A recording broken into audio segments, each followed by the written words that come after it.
Now, alcohol-fuelled violence continues to rip through the Northern Territory. It's a story and issue we've been covering here on Sky News for months. There seems to be no sign of slowing down, as this video captured just this week from the Australian shows.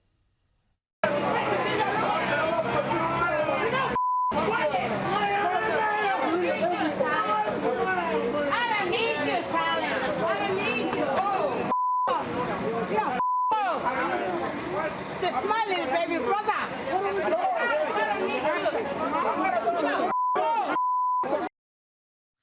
That's alcohol-fuelled violence taking place in Darwin in broad daylight and in front of children. It's just as bad in Alice Springs, where alcohol restrictions have just been extended for another 3 months. Here to discuss this is reporter from The Australian, Liam Mendes, who has been breaking these stories.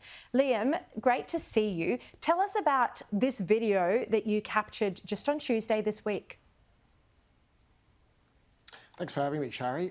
This is quite extraordinary video. I think people in Sydney, Melbourne and Brisbane would, and right across the country would be quite shocked by this vision here. It's at 6 p.m. on Wednesday, and this is at a major bus stop.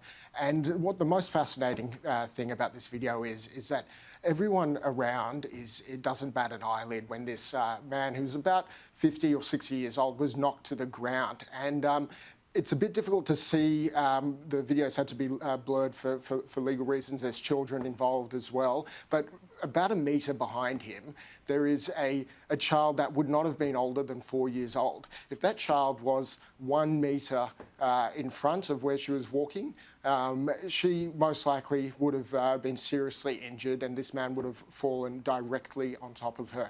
It's really, really concerning to see this sort of alcohol-fuelled behaviour so open at 6 p.m. It's broad daylight. In such public places, and everyone, a lot of people involved in this incident were quite heavily intoxicated. Yeah. Well, look, the alcohol restrictions, they've been extended. Are they doing anything to actually help? Look, I definitely think that the alcohol restrictions are working. They've been extended in Alice Springs on Sunday and Monday. You're not able to have takeaway alcohol, and there's been a documented decrease in hospital admissions for alcohol-related incidents. But there's certainly no question that more needs to be done, and especially in other places across the territory, not just Alice Springs, because a lot of people have left Alice Springs because of some of these restrictions, and they're going to other places like Darwin, where it's easier to obtain alcohol. Well, Liam, you've now been reporting for The Australian in Darwin and in the Alice Springs for 5 weeks. This stint you did 3 weeks earlier in the year, so 5 weeks now. One of the incidents that just made national headlines was the woman who was allegedly stabbed by her partner. This is near Linda Burney and her staff. How common are incidents like this? Well, the sad thing is that one domestic violent DV worker, and she works closely with families and DV victims, she told me that the NT is the DV issues are at an endemic level at the moment. If you're an Indigenous woman, you are almost 40 times more likely to face domestic violence than other women. That number is just extraordinary, and it should not be happening.